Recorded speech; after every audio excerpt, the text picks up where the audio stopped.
традиционално почнуваме со темата во фокусот на електричната енергија, кога ги чекаме при сметките од енергетските компании. Испатно отворивте исто така многу теми, решивме дека време да се направи еден брифинг. Тука е председателот, најпрвен ќе ви образложи дел од праксата како е во регионот околу блок тарифите, идејата која што сакаме да ја спроведеме и слободно отворено е за прашање да ги разјасниме сите дејани кои ги имате. Повелете, председател. Благодарам, Марина, благодарам и на сите што дојдовте на оваа пресконференција.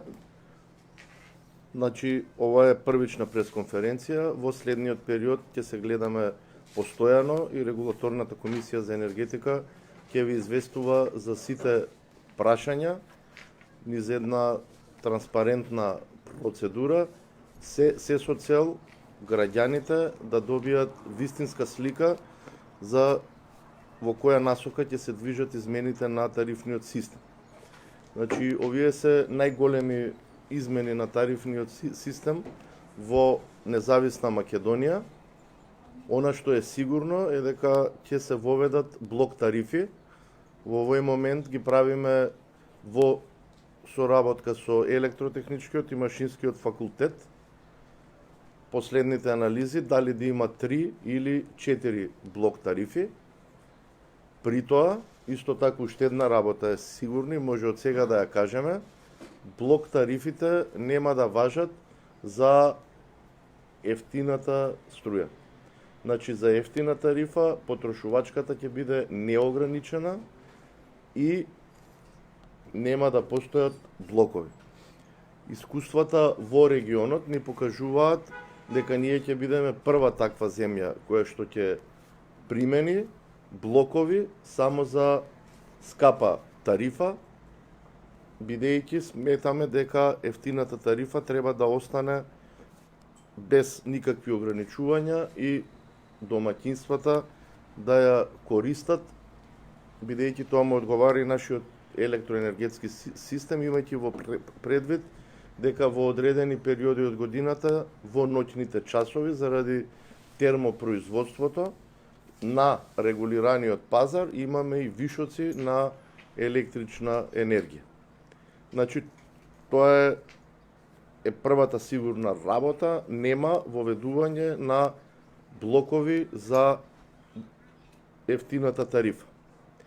Потоа, друга работа која што ќе биде сигурна е тоа дека е највисокиот блок, цената за домаќинствата ќе биде многу близко до пазарната. Тоа го правиме заради следниве причини. 17 домаќинства во државата трошат 10% од вкупната потрошувачка на домаќинствата. Тоа е околу 330 милиони киловат часови, или тоа е приближно 30% од домашното производство од хидроелектраните во собственост на ЕСАМ. 17 домаќинства трошат 30% од хидропроизводството. Немаме против да трошат, колку сакаат ќе трошат, но тие домаќинства со енормна потрошувачка ќе плаќаат цена близко до пазарната. Доколку си инвестираат во енергетско ефикасни уреди, се разбира дека нивната потрошувачка ќе се намали. Македонија е земја која што е енергетски сиромашна. Во изминатиот период, за жал, и тоа што го имавме како ресурс, тоа е јагленот, се повеќе и повеќе се намалува, и со оваа мерка ќе придонесеме да се намали потрошувачката на домаќинствата и да започнеме со рационална потрошувачка. Она што е особено битно во однос на воведувањето на блок тарифите, ние ги анализиравме и земјите каде што го има тоа. Значи, има блок тарифи во Србија, кои што функционираат веќе 15-20 години. Во Косово се воведени од скоро блок тарифи. Исто така и Албанија планира да воведе блок тарифи. Во Србија постојат 3 зони. Тоа е зелена со потрошувачка вкупна од 350 киловат часови, плава зона со потрошувачка помеѓу 350 и 1600 киловат часови и црвена зона со потрошувачка над 1600 киловат часови. При тоа, блоковите важат и за ефтината тарифа и во Србија односот помеѓу скапата и ефтината тарифа изнесува 4:1. Значи има екстремна разлика помеѓу скапа и ефтина. Тоа кај нас што е во моментов 2:1, во Србија изнесува 4:1. Земја која што исто така ги има воведено блок тарифите е Косово, и каде што има подолба до 800 киловат часови и над 800 киловат часови. Исто така и во Косово постојат блокови и за ниската тарифа. Односот помеѓу ниската и високата е некаде од 2:1. Исто така и во Албанија се размислува и е во завршна фаза воведувањето на блоковите, каде што ќе има до 700 и над 700 киловат часови. Ние ќе одиме со опција, како што кажав, 3 или 4 блока, со цел да имаме поголем опфат на граѓаните кои што имаат минимална потрошувачка, да што е можно повеќе да опфатиме ранливи категории на потрошувачи и исто така да опфатиме категории на потрошувачи, домаќинства, кои што немаат друга опција на грејење освен електричната енергија. Тоа во најголем дел е во речиси сите градови надвор од Скопје, кои што живеат во згради и реално најголем дел од нив немаат друга опција освен електричната енергија.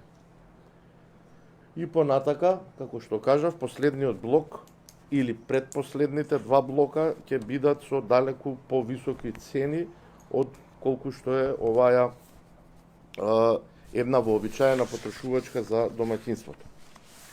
Нашите анализи покажуваат дека во државата има околу 660.000 домаќинства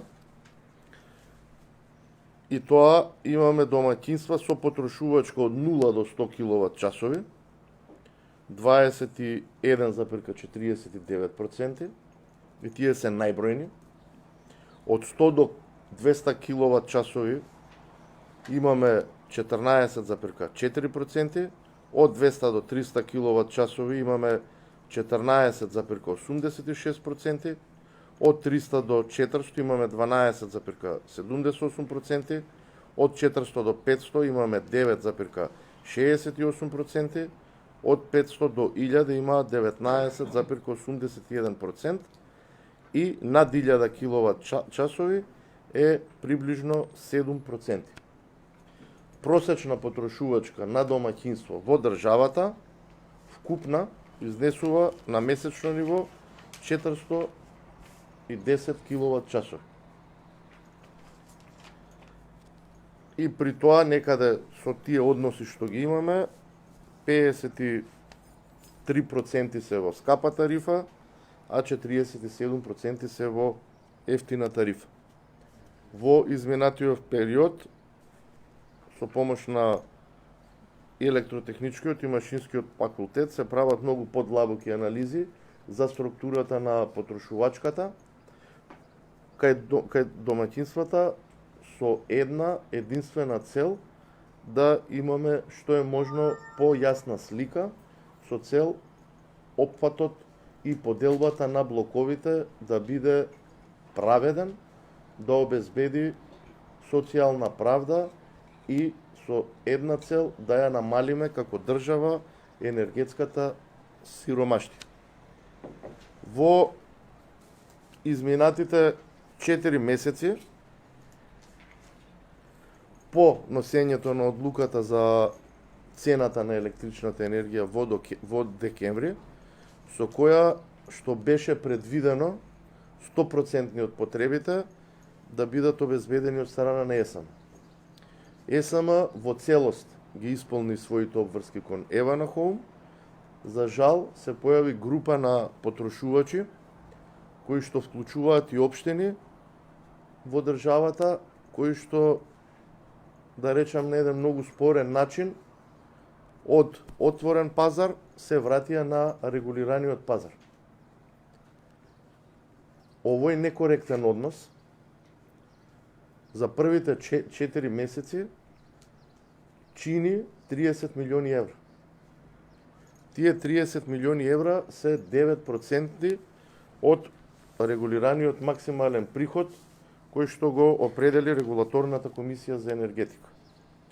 За сите овие појави, Регулаторната комисија за енергетика ги воочи уште кон крајот на јануари и почетокот на февруари, се известени сите релевантни институции во државата да превземат мерки и дополнително дадовме налог на електродистрибуција, што е можно повеќе да ги анализира овие, условно да ги кажам, фиктивни договори, кои што вообичаено се случуваат помеѓу еден потрошувач кој што бил на слободниот пазар и некоја ново формирана фирма или некое многу мало јавно комунално предпријатие, кој што не ги исполнува ова мало предпријатие условите да оди на слободен пазар и доаѓаат на регулиран пазар.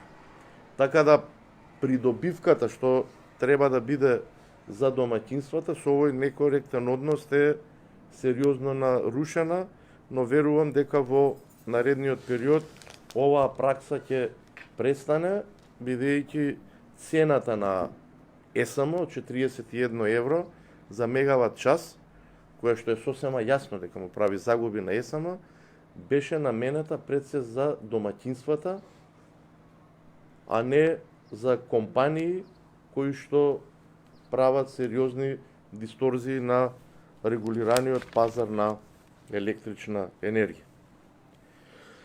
Значи, тоа е тоа што се однесува во делот на блок тарифите, во однос на барањата за цени на електрична енергија. Во овој момент има доставено електродистрибуција за дистрибуција на електрична енергија, НЕМО за вршење на дејност, организирање и управување со пазарот на електрична енергија и Евана Хоум. Овие барања пристигна во четвртокот, ги анализираме и кога ќе имаме точни податоци од тоа која компанија што бара, веднаш ќе информираме јавноста. Она што веќе е сигурно и се знае е дека електродистрибуција ја има завршено годината со 40 на милиони евра загуба. Исто така и Евана Хоум ја има завршено годината со помеѓу 25 и 30 милиони евра загуба. Кога ќе ги добиеме податоците за МЕПСО, ќе информираме и за МЕПСО. Во целиот овој процес на формирање на цената, најголемо влијание ќе има на бавката на прецена загубите на електрична енергија во преносната и во дистрибутивната мрежа. Ние кога ја носевме последната одлука, калкулиравме со цена од 143 евра за мегават час, надевајќи се дека ќе имаме стабилизирање на пазарот на електрична енергија. За жал тоа не се случи и оние податоци што ги имаме денес на берзата, на унгарската берза. Цените за јуни се предвидувањата 236 евра за мегават час, за третиот квартал од оваа година 257 евра за мегават час и за цела 2023 240 евра за мегават час. На електродистрибуција од март до јуни загубите на електрична енергија ги обезбедува ЕСМ по цена од 143 евра за мегават час, а исто така ЕСМ ги обезбедува и загубите во преносната мрежа. Значи ЕСМ превзема сериозен товар за да ги обезбеди овие загуби на електрична енергија по цена која што е далеку пониска од пазарната, се со цел да се избегне зголемување на цената на електричната енергија. Дополнително, најголемо исто така сериозно влијание ќе има, ќе биде тендерот кој што треба да го организира Ева на Хоум вообичаено во месец јуни за набавка на електрична енергија.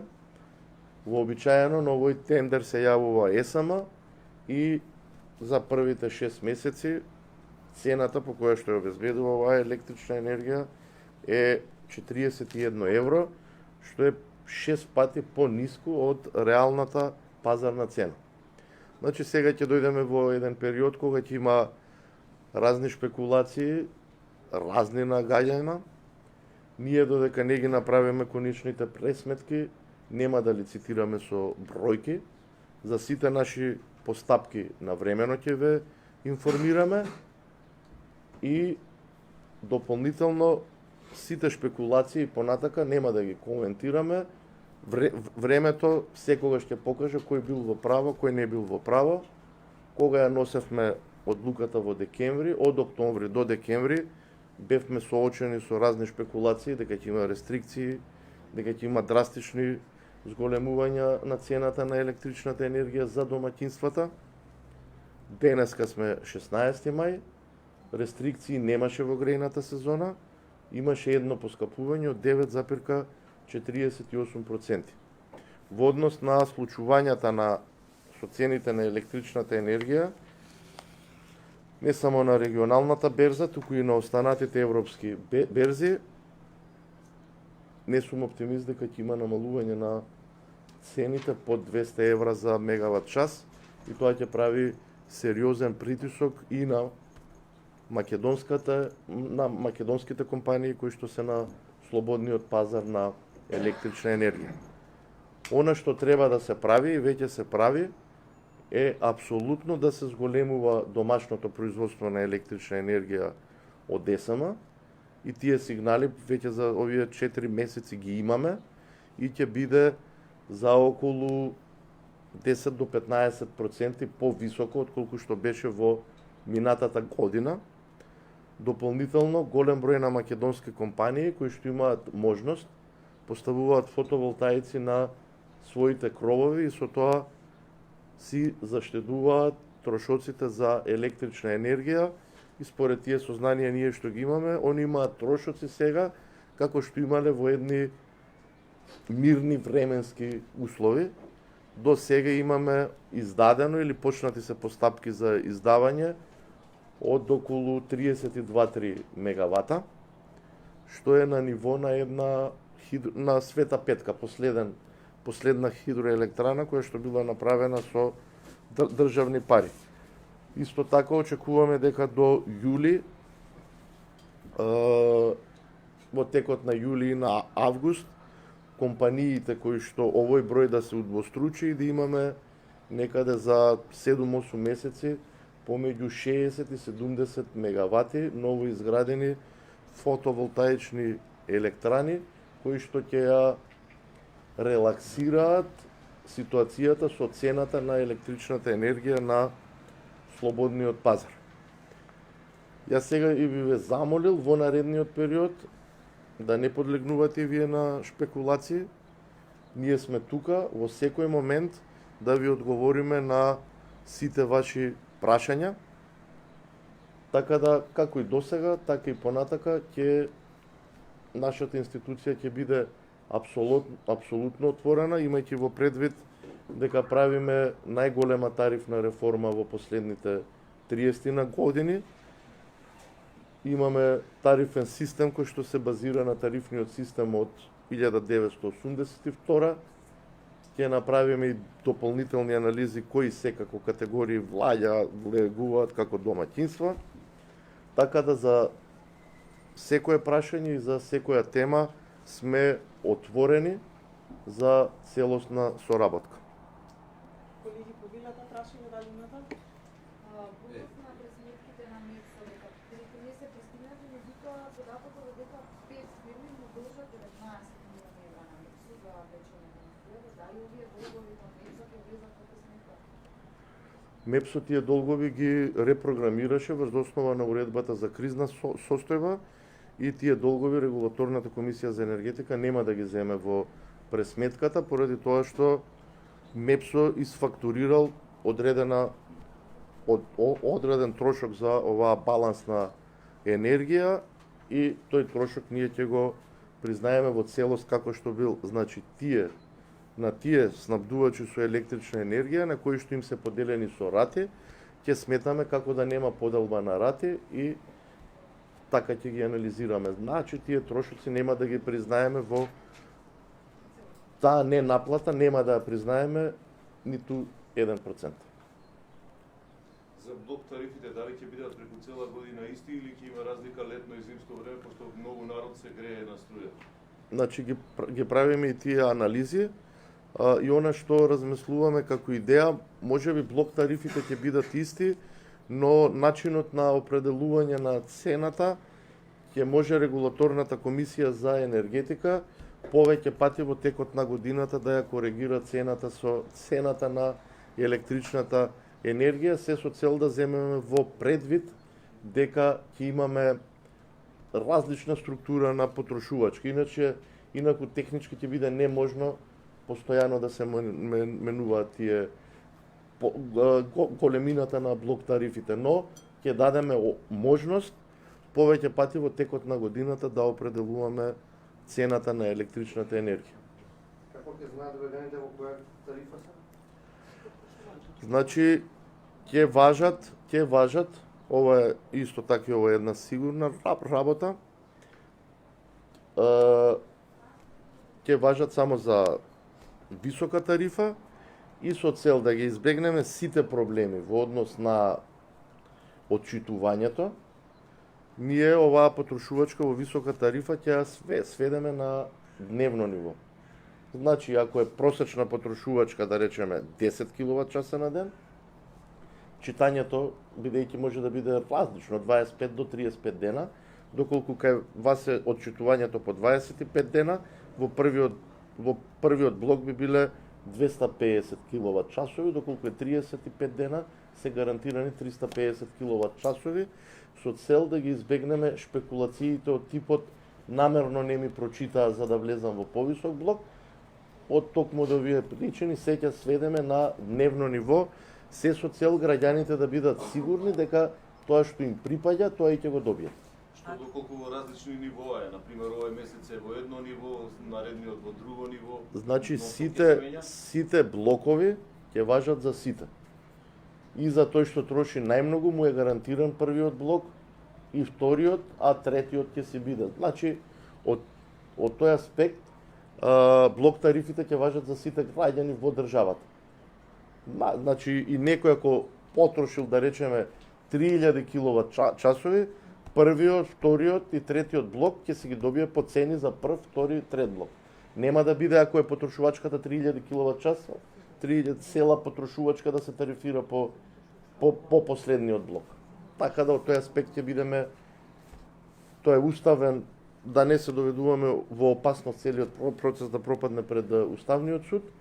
За секој домаќинство ќе важат овие цени. Месец може да видиш во прв блок и месец може да видиш во зависност од потрошувачката, вие ќе влегувате ако имате 300 киловат-часови потрошувачка.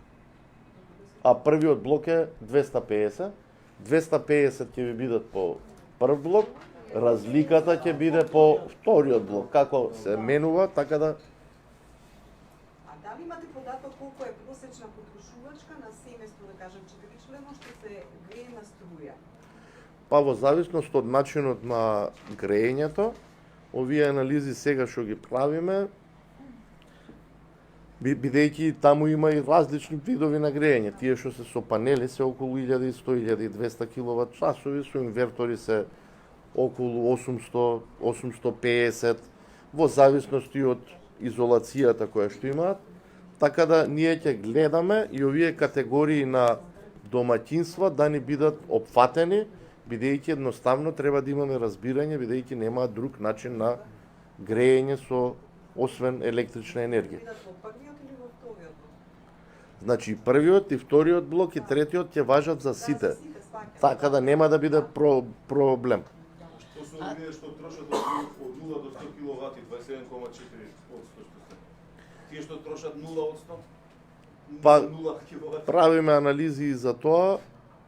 Во текот на наредните денови ќе ви информираме. И јас сметам дека за да функционира една мрежа, таа има постојано трошоци. Значи, трошоците, овака како што е до сега, што се плаќа само по киловат час, отпаѓаат на тие само што трошат електрична енергија. А како што ви кажав, овој процент со потрошувачка од 0 до 100 киловат часови е најголем. 21,5%, да, 27,49%. И тие ја имаат сигурноста кога ќе дојдат каде и да се, ги нема, има и селени па доаѓаат, да го притиснат штекерот и да имаат струја. Но они ќе платат за трошоците многу помалце од нас и од сите кои што имаат континуирана потрошувачка со електрична енергија.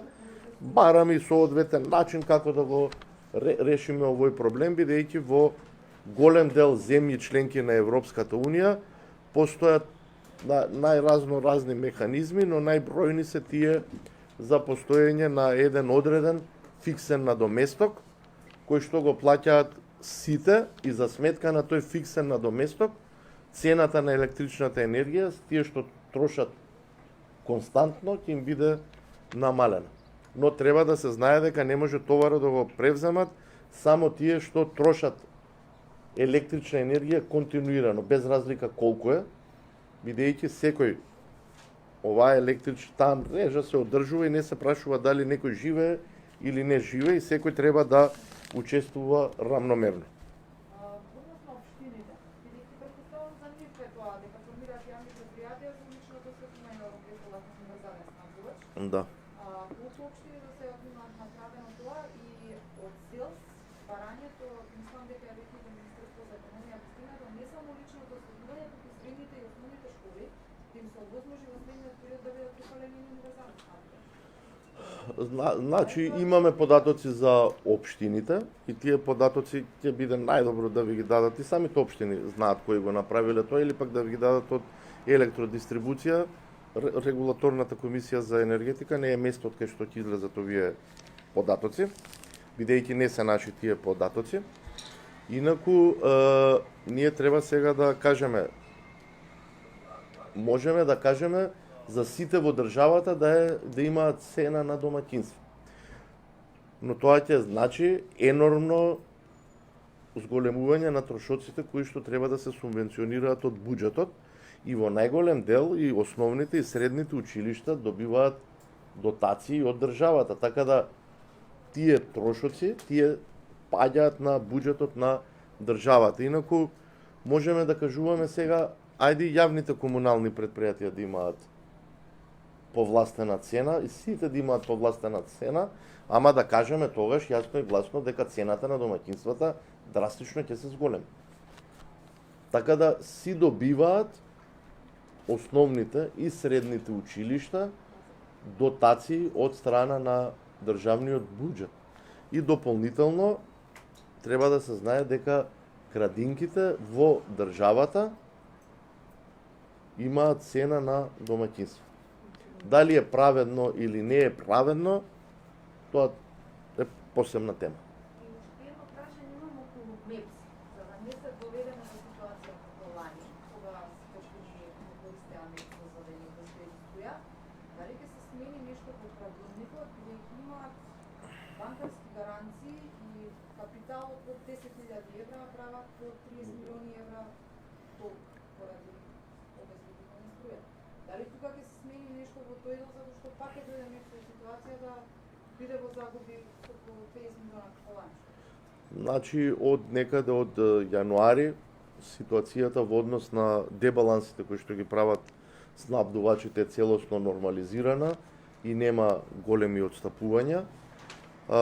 Инаку, ние изготвивме измени на правилникот за издавање на лиценци, со кој што постои можност за да се регистрира некој снабдувач или трговец за учество на пазарот, да му се пообара многу поголема банкарска гаранција, но со тоа ќе ги казниме и снабдувачите кои што беа фери коректни во изминатиот период, а зголемувањето на банкарската гаранција би значило и зголемување на нивните трошоци и тие трошоци се разбира дека ќе бидат префрлени на потрошувачите. Некаде од тоа што го направивме како анализа, 5% би се зголемила продажната цена на снабдувачите со електрична енергија доколку се воведе овој механизам. Но како и да е, во комуникација сме и со снабдувачите и ќе најдеме најсоодветно решение. Зато вие со 12 домаќинства си да се плаќаш? Што трошат најмногу струја? 100% плаќачи немаат никаков проблем со покривањето на трошоците за електрична енергија.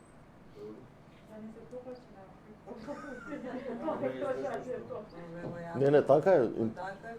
Они си има придобивката од ефтината цена на електрична енергија за нив си ја користат максимално.